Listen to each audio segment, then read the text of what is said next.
Welcome to Innovations in Education. I'm your host, David Adams, CEO of the Urban Assembly.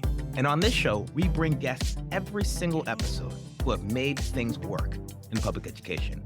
This show is about the innovators. This show is about the folks who are solving problems. This show is about making things work in education.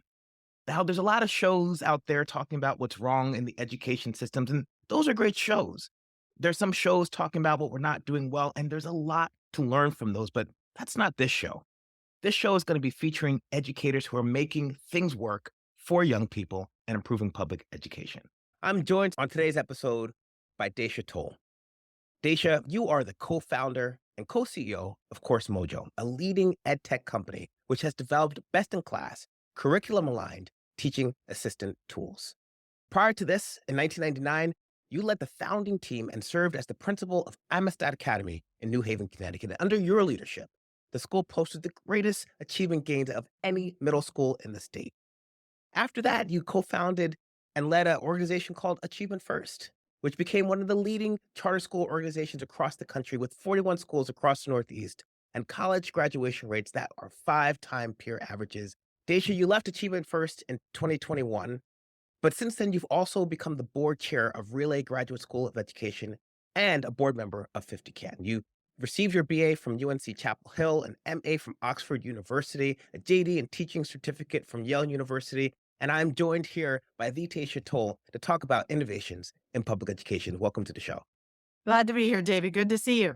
Well, Deysha, you've done a whole lot in public education, and one of the things that's always impressed me about you is that you always seem to be able to invent solutions to problems in the education sector.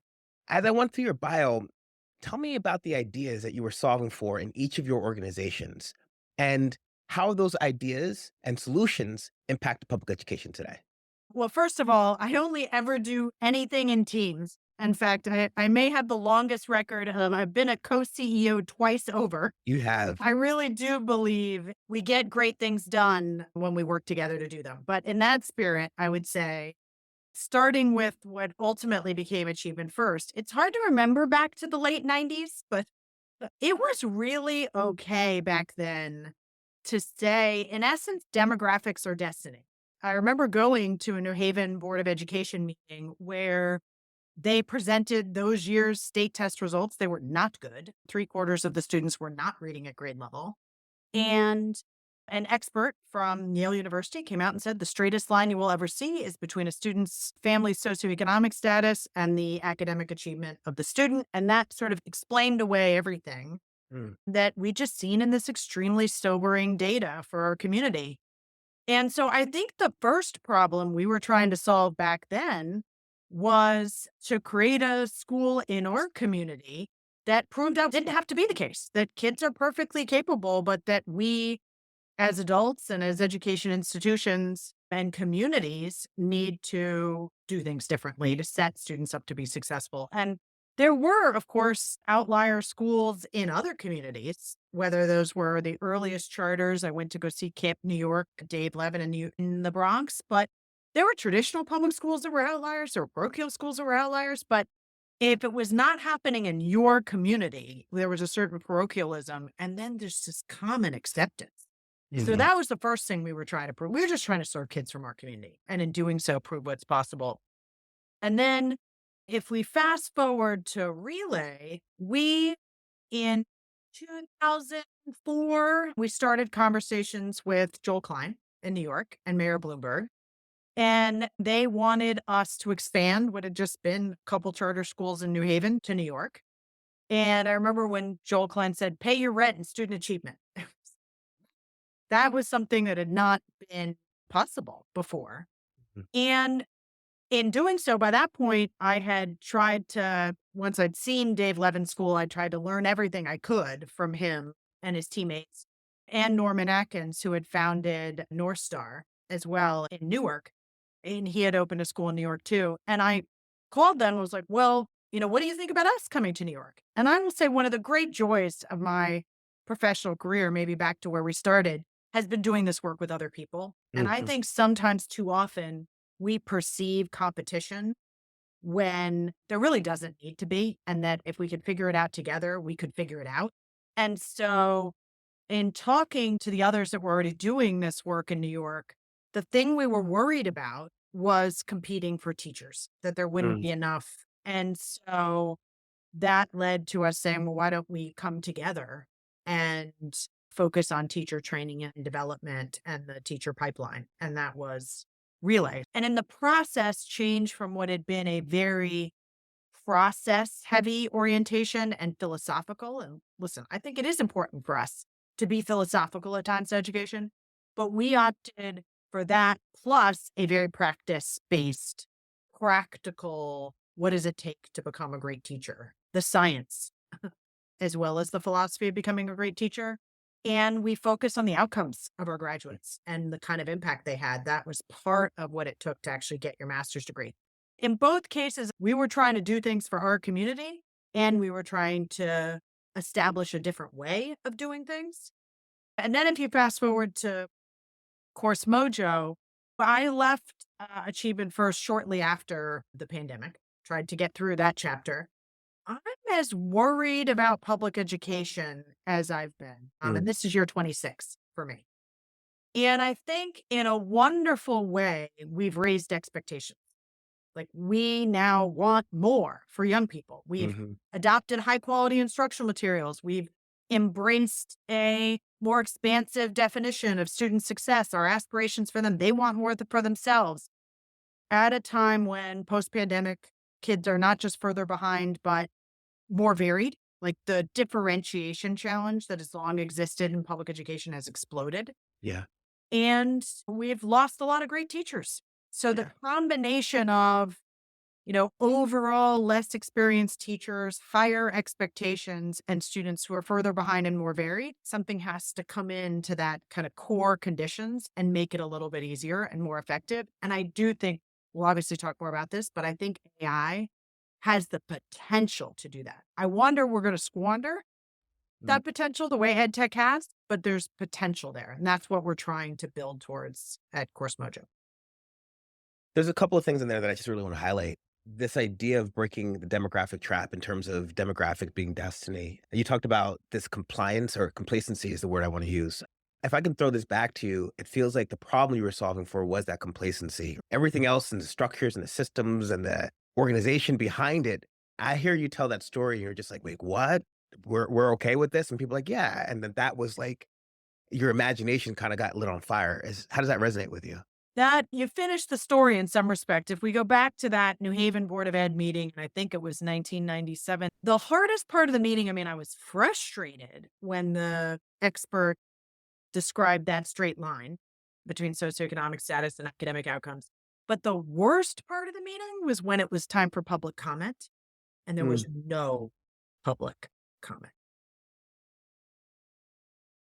And here the community had just learned pre-Common Core assessment, like not even the higher bar that 25% of kids were reading at grade level. And for there to be no public comment was the hardest part. mm, And there is so much that we did not get right. The Maya Angelou, know better, do better, has to have been one of the mantras in my life, personally and professionally. And there's plenty that we now know better and try to do better. But I remember when several elected officials said we didn't believe it was possible and we now know it's possible. So then you shift the conversation to the much more complicated of what does it take. that's right. But until you shift the conversation, you can't even have the what does it take conversation until It's people such a believe. it's a great insight. I tell a story in New York because UA was founded in 1997. Average graduation rate here in New York City was 45%, right? And folks were just like cool with it. And it was leaders who came in and reinvigorated people's belief in public education that we could, folks like Joe Klein and Mayor Bloomberg and Richard Kahn and those folks who just like, I believe Misha Ross, like we could do something that's not this. And in the Army, we always talk about like your present state versus the end state. And in the end state, you have to imagine what are the conditions? What does it look like in your end state, right? And then you backwards plan around, okay, what are the constraints? But if you can't imagine the end state, then you don't even have a sense of the problems that generate that Yeah. state. So I that vision is something that's very powerful to me. That resonates. And I think, you're telling a New York story, I'm telling a New Haven story. What's hard about this work is there are things we need to do nationally, but it is ultimately a local conversation and a Yeah. community belief. Yeah. And that's why I'm so grateful for the people doing this work in their community. Well, let's go back to this idea that you're as concerned for public education 26 years in as you've ever been. It feels like educational reform had this moment in the sun and it was shining and we were flying towards Icarus style and you had money behind it and investment and educational leaders were national leaders, like on a cover of Newsweek and Time magazine. It does not feel like that in 2024. It's not quite the same experience, right? Everything coming from the pandemic to kind of the national dialogue. So what's happened? What's happened in educational reform? What's changed in terms of how we believe in our ability to meet the expectations that I think you so eloquently elevated in your time? Well, I wish I knew the full answer to that. I don't. But what I will say is, I think windows of opportunity open and close. Mhm. And the question is, why does that happen? I mean, I think there's a natural cyclical attention span and sort of energy that comes together. And then, unfortunately, a certain amount of inertia, particularly if it's not sustained. And I think leadership, either there's top level leadership, which are some of the examples we've talked about, or there's a grassroots movement. Mhm. And I think in New York, there was Bloomberg and Klein, and there was before them, and there was after them. And I do think, and some of the other chancellors that came under Mayor Bloomberg, Dennis Walcott, notably, but they created a very different set of conditions through their leadership. And at a national level, I remember when Barack Obama, in essence, embraced education reform. Mhm. And you could feel the tectonic plate shift because he was such a compelling, popular figure in the Democratic Party in Mhm. particular. And it Mhm. really made this the bipartisan effort it should be. And then there have been other grassroots movements, really led by parents, where I think there's been local change. I think we see that less now. I'm not saying it's not happening anywhere. There's some gubernatorial leadership that I think could have an impact. There are movements that are far more local, but there isn't the same national commitment. And it is one of the reasons why I am most anxious Yeah. about where we are. Because the work, as I described at the beginning, the work in classrooms is actually more complicated and more challenging. And instead of there being more of a rally cry to get the resources and solutions that are needed, there's less. So the Urban Assembly also owns our lineage in the Klein Bloomberg space, right? That's where we started and started to proliferate.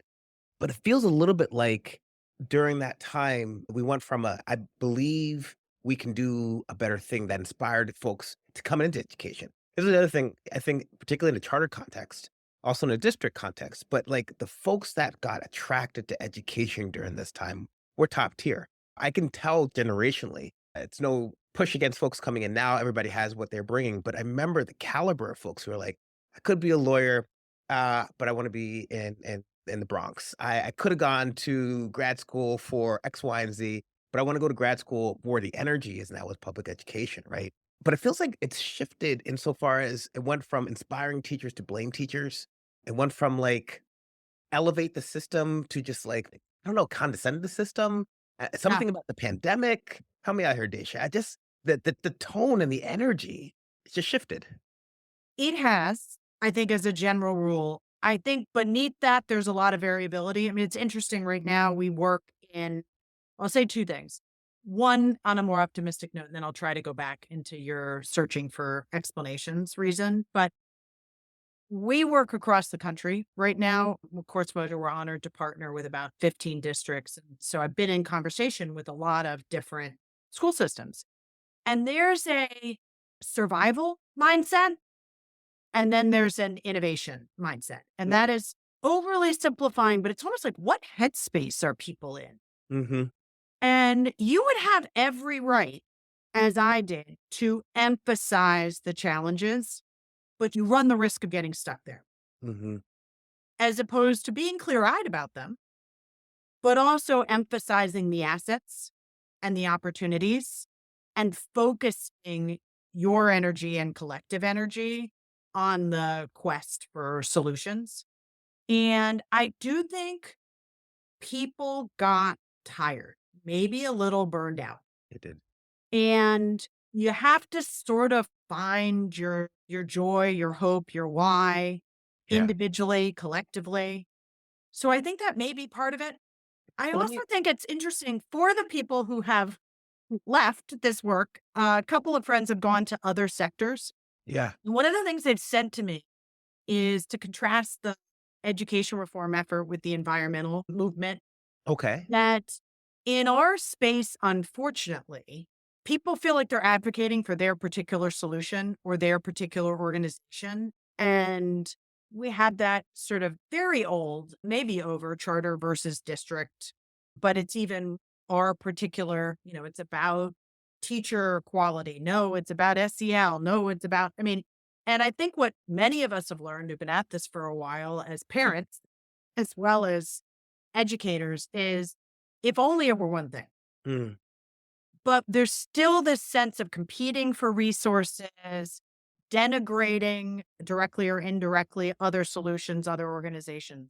And my sense is that is not happening, or at least not to the same degree in many other movements, where mm. there's a sense of we are all in this together. We're working on different parts of the problem. It's a big earth, you know? And there's something in that in terms of like how we get to the other side. Yeah. And I ultimately, we all learn this as teachers. All of us respond better to positive reinforcement Yeah. and to the negative critique. And Yeah. I think we're getting stuck too often in the negative critique and in the sort of survival mindset. And Well, how do we get to the other side? let's consolidate our gains here. We spent a lot of time talking about educational reform, some of the strengths, some of the challenges. If we were to have to stop and put together a list, here's what we won in the kind of the high noon of the educational reform era. What is it that we won that we can build from to inspire the new leaders of educational reform of tomorrow? So I just want to let's take a reminiscence. Reminiscent. I think back to that New Haven board meeting. I think we won on the kids are capable. Yeah.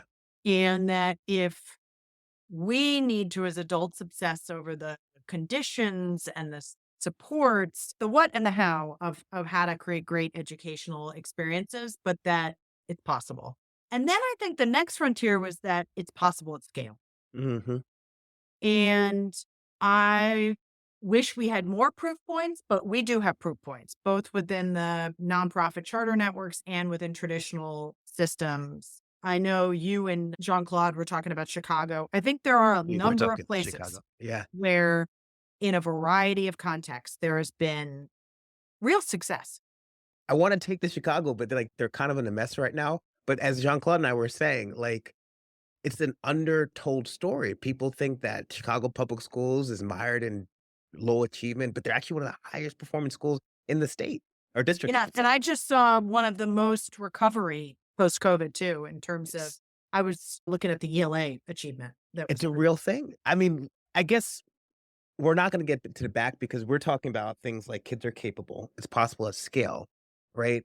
And I'm just trying to think about like the narrative because I just read the news around what's happening with the CEO and the union, and like the narrative says dysfunction, and yet achievement is it's a real thing, you know? I feel my frustration about the education system in that sense as well is like we have had gains. We have increased expectations and taken enough students towards those expectations that we have proof of concepts, but the narrative feels dysfunctional.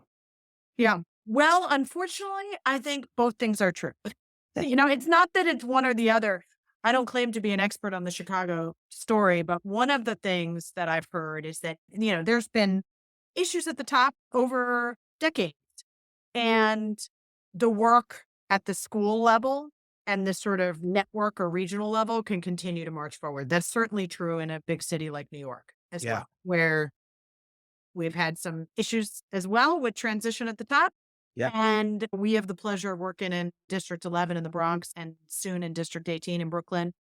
And there's exceptional superintendent local leadership. And they're, That's Celeste, District 18? yes, and they're Yes, moving it Celeste forward. All Exactly. right. All right. So, We'll give a good shout out to Celeste Terry out here.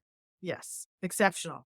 And Christine Bond in the Bronx. Christine Vaughn in the Bronx. Yeah. I feel like I took a little of our glory away here, collective glory. So I just want to repeat this back to us in terms of what are some things that we should be proud of. And the first thing is that the kids are capable. And proof, like very concrete, spectacular, draw dropping, not just state test scores, although, we really had achieved gap closing result on conventional assessment measures, but also long-term success in Mm. terms of college graduation rates that were 5x, 6x what they'd been. So I think that's what it took, was that sort of put the points on the board, most importantly, the way it matters with student success in the long term. So I feel like this is our victory lap for 10 seconds because your point, right? Like, I don't know who gives educators a victory lap, but I'm going to because it took a great deal of vision and a great deal of effort to imagine that kind of success and then operationalize it at scale. So I just want to give a shout out to you and to the folks that you worked with and out there in the world who created these proof points because to the point that we were making a little bit earlier, there was just not a belief. People were like, is my kid safe? Is he coming to and from school? And that was the baseline for what we expected out of our education system. So we're almost like victims of our own success. Can I throw it out there? Dacia, like Well, as I think part of what happened, the other thing you were asking about, what did we achieve and what did we learn, yeah.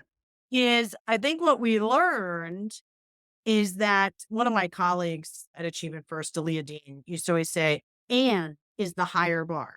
Like, we need to care about student achievement and student experience. We need Mm, to care about academic challenge and SEL. We need to care about college and career. And I wish that were not the case. It would be so much easier. But somewhere along the line, many of us became parents. And when you're a parent, you want the sun, the moon, the stars, like it's all of it. What do you yeah. want for your kid? All of it in terms of enrichment opportunities and solid foundations. Yeah. And so I think that's part of what has happened is we have expanded appropriately the definition of student success. And as a result, we have expanded the kind of opportunities we hope we're defaulting back to schools are able to provide. And is the higher bar. Let's talk about problems you're solving for these days. If we're going to do we need to have people in the classroom and teachers in the classroom who can and it. And every let me just throw it out. Maybe every and is like 15 minutes of a teacher's time. And we got a lot of ands in there. We got college and career and academic and social, emotional and vocational and. So how do we think about problem sets that you're working on that allow teachers and the education system to address these challenges without burning our folks out? Well, that is the question. I think fundamentally there's a risk that AI kicks off another hype cycle here. So let me caveat what I'm about to say by at the end of the day, I still fundamentally bet on that student teacher interaction. But the question is, I mean, the thing we're obsessing over is, can AI get us closer to the vision we all have for what we want for the educational experience in a typical classroom? This is Coursemojo. And so what we are focused on right now, middle school ELA, and specifically, what do we want to have happen in middle school ELA classrooms? And one of the big bets is we've adopted high quality instructional materials, and they have rich, complex, beautiful texts, fiction and nonfiction, and authentic writing, and lots more of it in most cases. And that gets back to, we've raised the expectations for what we want for students and teachers. And in the meantime, we have this diversity of students who have pretty, in some cases, significant gaps. I mean, middle school today really had their formative elementary years during the pandemic. I We've had, forget about that notion that there are kids who grew up in the pandemic in 2 and 3 years. and now they're in our middle school classrooms. Many of them are struggling, but as I said earlier, the challenge is the differentiation challenge. I mean, that Yeah. I think there was stats that it used to be in the average middle school classroom, we had a 5 grade level span between the most struggling reader, the most advanced reader. Post COVID, we now have a 7 grade level Mhm. span. And then we have, as we discussed, like a range of teacher skills with a lot more new teachers coming in and new teachers coming in emergency credentialed and in other ways for sort of getting on the job training and support even more than before. And so What we are trying to do at Coursemojo is we're trying to help the teacher to have the classroom experience be even more what they want, to make it more effective, more engaging, and easier. So what we do is we take the actual text and questions and writing assignments from the curriculum, and we turn the most important sort of meaty chunk into a highly interactive and differentiated experience for students. And so, as the student said to me in one of our focus groups, it's like the handout is talking to me. Mm, As a district leader said to us, it's like we're embedding tier two supports in tier one. hmm So it's the same text, the same questions, but now if I don't know what to do, I get a scaffolded question and support. Or if my initial answer, as often is the case, has a partial understanding of what's going on, then Mojo, who's the AI teaching assistant, will affirm, like look for what you've done that's well, and then push and challenge to the right next level. So if a student needs multilingual learner support, there's on-demand translation in 60 languages. If they need, obviously, the classic sort of read aloud functions, but more importantly, the just right question for them. And we actually want the majority of Mojo activities to be done in partners or small groups. So it's really an experience where I have a peer and I have a learning buddy, and together we're grappling with this text and this assignment. By the way, if I already demonstrate a clear understanding, I also get pushed. hmm And part of what's happening amidst the complexity in most classrooms is the kids who are at or above grade level are also not getting That's right. they need to keep growing. So there's the student facing supports that are way more interactive and ultimately setting kids up to be more successful. And then there are a whole set of teacher support. So while students are working, a lot of the classes we're in have 22 to 32 students in that class. The teachers have a real time dashboard where they can see how every single student is understanding every single question Mm, and then be way more strategic in how they're spending that time. Again, it's about a 15-minute, you take the most important sort of heart of the lesson and supercharge it in this way. It's only plays a limited strategic role, but it's important. So during that time, the teacher's circulating and then can conference with the students who need that extra support. Is a teacher said to me, I can now see my quiet strugglers. mm, Like they're the kids who raise their hand and demand your attention, in whatever productive or occasionally unproductive way. And then they're the ones that are quietly struggling. And they right. are now able to do small groups again, because instead of being worried that the group across the room may not be doing what you want them to be doing in that moment, you now have real time visibility into that. And then the teacher sort of goes back into the lead with the class discussion. And another amazing thing the AI can do is we think of Mojo as an AI powered teaching assistant. So like that teaching assistant could take all the student work, all the student back to the handout talking to me, all the handouts, and instantly process it for you and tell you these are the two most common student misconceptions right now, Mm-hmm. and allow the teacher to go after that in a far more targeted way to tell you which students need additional small group support and what they need small group support on. And then to support you with the grading of those exit tickets at the end, and do the same thing in terms of surfacing common trends for you and student learning and lots more personalized feedback. It sounds like you have a entity in the classroom who's giving you eyes on the side of your head, in the back of your head, on your elbows, like just this notion of visibility in the student learning process. And if anybody were to do this, it would be you, right? Because you really deeply understand what it means to be teaching and learning in the classroom. Because I think the feedback that we get or concerns we get is like, oh, we're trying to replace teachers. We're trying to give teachers the boot and have machines take over everything. But it sounds like you're trying to equip and enhance the teaching and learning that's already happening. Did I get that right? Perfectly said. And we're very clear that Mojo is a teaching assistant, and there isn't a use case for us where students are just working on their own. We're trying again to go into that, not a supplemental classroom. And one of the biggest differences is we're aligned to the quality materials and we're trying to be in the main classroom, as opposed to a lot of ed tech exists in fundamentally a supplemental space and is this sort of silent solo, kids put on their headphones, Yep. it's on screens. I'm the Yep. mother of two teenage boys, and Yep. the last thing I want in their lives is like more screen time. Yeah. So that's why we're really committed to the partner and small group experience and thinking of Yeah. Mojo as another member of that small group. But that's what we're trying to help get towards is the level of discourse, the level of engagement, the level of rigor, joy that we want. And how does AI make that possible, increasingly possible, both for students and for the teacher?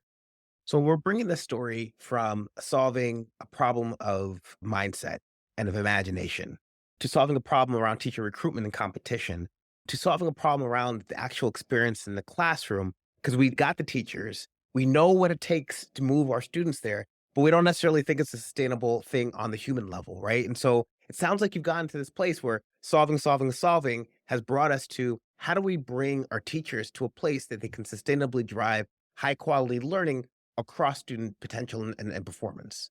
Yeah, never heard it articulated that way. That makes a lot of sense. The thing that led to the success we talked about before, though, I'm a believer in systems change and good policy. But at the end of the day, it is about what happens for students on a daily basis with their teachers in their classrooms. Mhm. And we've always been trying to focus on that.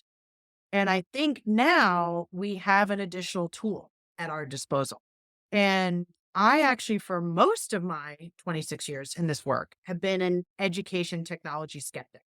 It just, the That's vast my sense. majority of Yeah. EdTech has overpromised and underdelivered.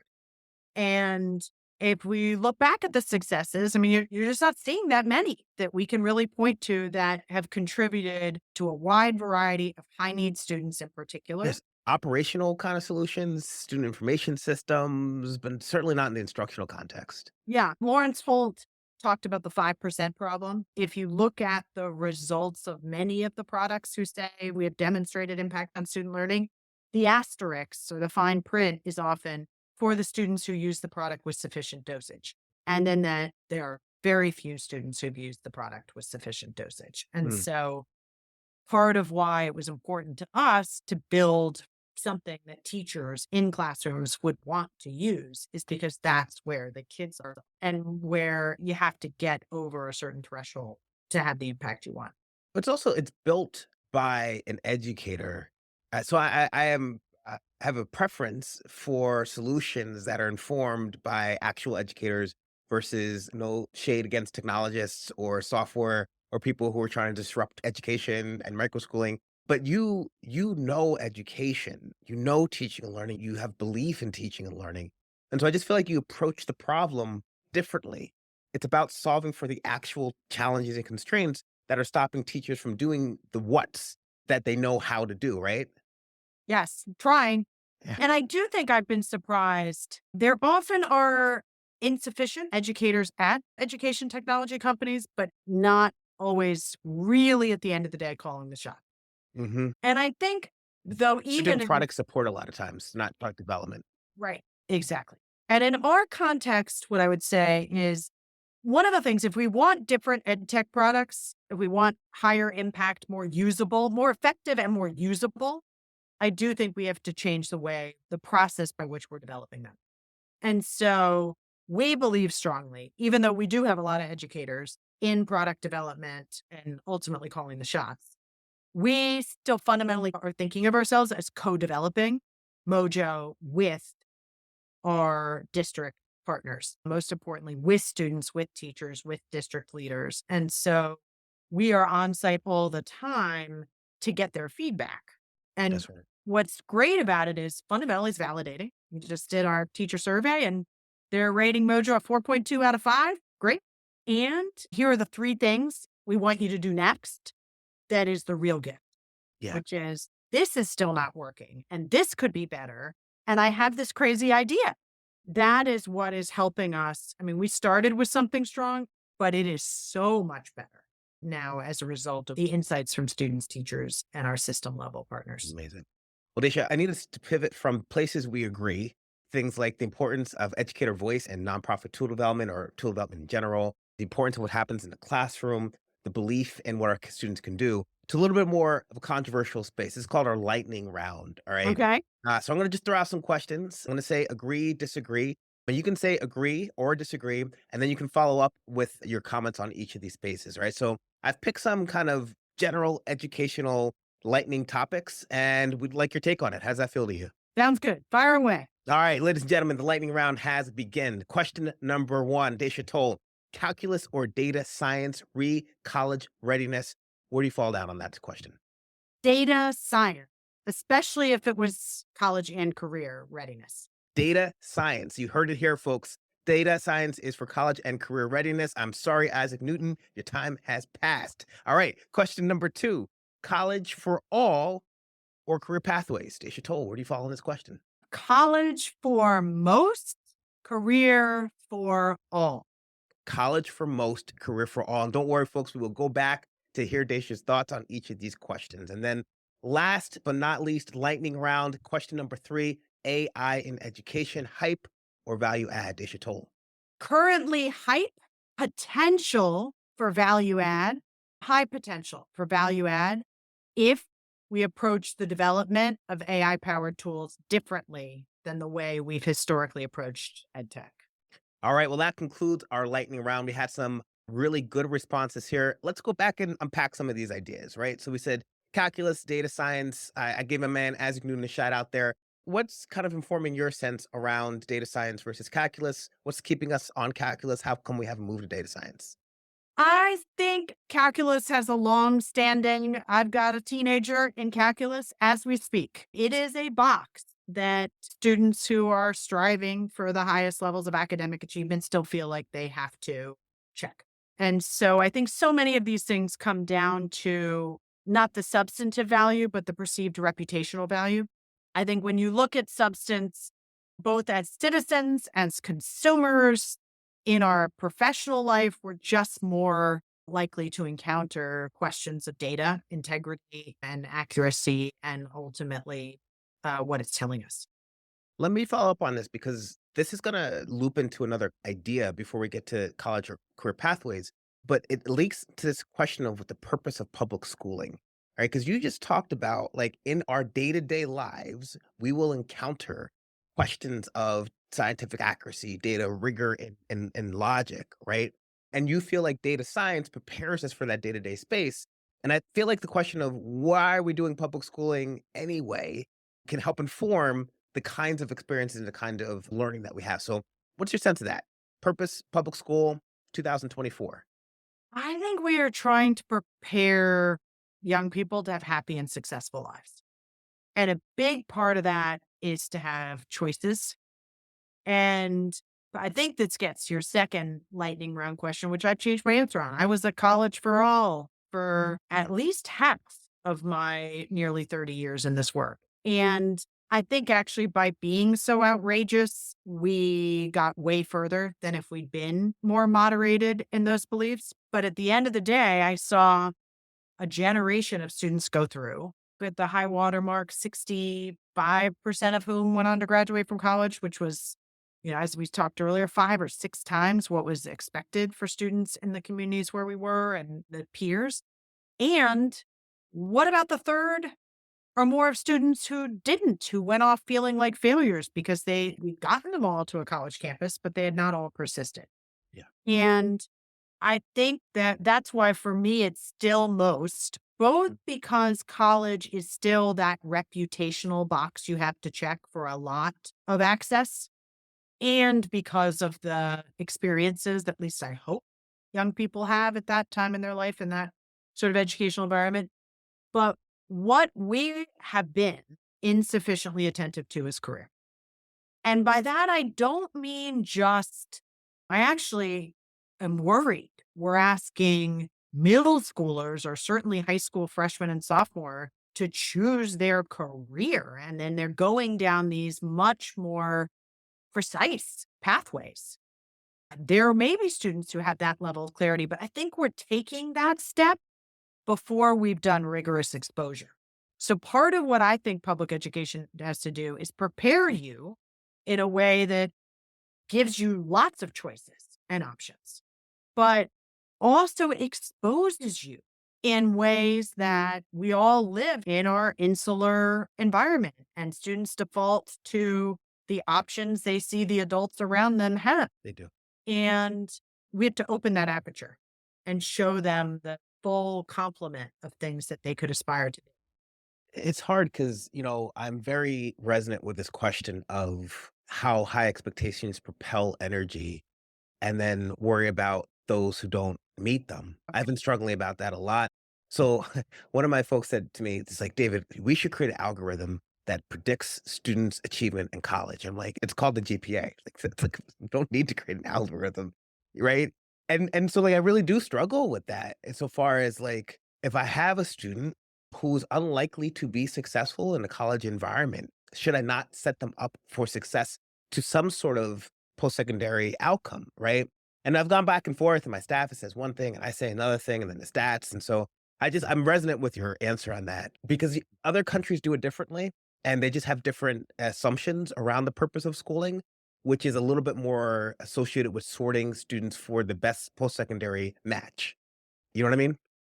Yes. And I think it takes young people a while to figure that out. And I think we should accept responsibility for helping them on that journey of self discovery. Like one of the things that we did at Achievement First, inspired by Summit Public Schools, is we created these expeditions that for 2 weeks at a time, students got to, it was only a couple times a year, but 3 times a year for 2 weeks, they got to choose to go deep on something. And there was a menu of high quality experiences. And they could choose something on medicine, choose something on law, choose something on computer programming, and choose something on music. We had a variety of music ones, but both like creation as a performer as well as on the development side. Hmm. A wide variety of options, and students could choose them, and then there was always a part of it that was career oriented. It was Hmm. actually experiential, but then they got to talk to folks who'd chosen careers in that area and hear what it was like. And it was inspired by an alum who said to me, I wish I'd gotten a chance to try on different careers before I had to choose something as significant as a major. Yeah. Yeah. I'm resonant with that. I look at the politics of today, and we have time for about one more question. This idea of where public school fits in our national interest and our local interest. And you talked about local grassroots. I just think it's becoming more and more of a question, right? So I was over in Ohio, and in Ohio, it's a Department of Education and Labor. They're linked at the state level insofar as their outcomes, right? And their pathways. And so there is a notion of public education and the investment of it that is for the betterment of our society in terms of skills. But the applicability of those skills also matter. And so the attack on college, higher education and a push to kind of defund it, it's all related to like what we are trying to accomplish with our public schools. And going back to your earlier conversation, it's like we're trying to do these things all at once, all the time. And we just kind of swing and go back and forth and too much college, too much career. And the end is hard. And I just want to throw that idea out one more time is like other countries are less Andy than us. They're just less invested in potential, and they're just saying, "Look, at 3rd grade, if you can't do this, this, and this, you're going this path. And then if you can do this and this, you're going on this path." But generally, that hasn't been the American ethos. Yeah. And I don't think it's been our ethos. And I think as many, to go back to what headspace do we put ourselves in, there are lots of reasons to be concerned about our country. But I am still in the camp that what makes us one of the most successful, most diverse, most inspiring countries is stronger still than what is Hmm. our very real challenges. And so I'm an and person. I do think and is the higher bar. And that's why I think our collective mission has to be not how do we lower the expectations or opportunities that young people need and deserve, but how do we come up with ever better solutions? And, I don't want to keep coming back to AI, but I think it's because I think ultimately will always be a combination of people and the tools we use. But we talk internally about AI like electricity. And so I think part of the problem right now is they think AI, they think ChatGPT. When really what it is it's electricity that can power Mm, whole set of tools, the vast majority of which have not yet been developed. And so we still have to develop the light bulb and the power screwdriver and all the ways in which now we have this electricity we can use. And the other thing I think we have to do is in education, we come up with these siloed solutions, these point solutions, and then we pass the complexity on to teachers. yeah. Part of why we're aligning to high quality instructional materials is we believe in them, but also that's what teachers are trying to do right now.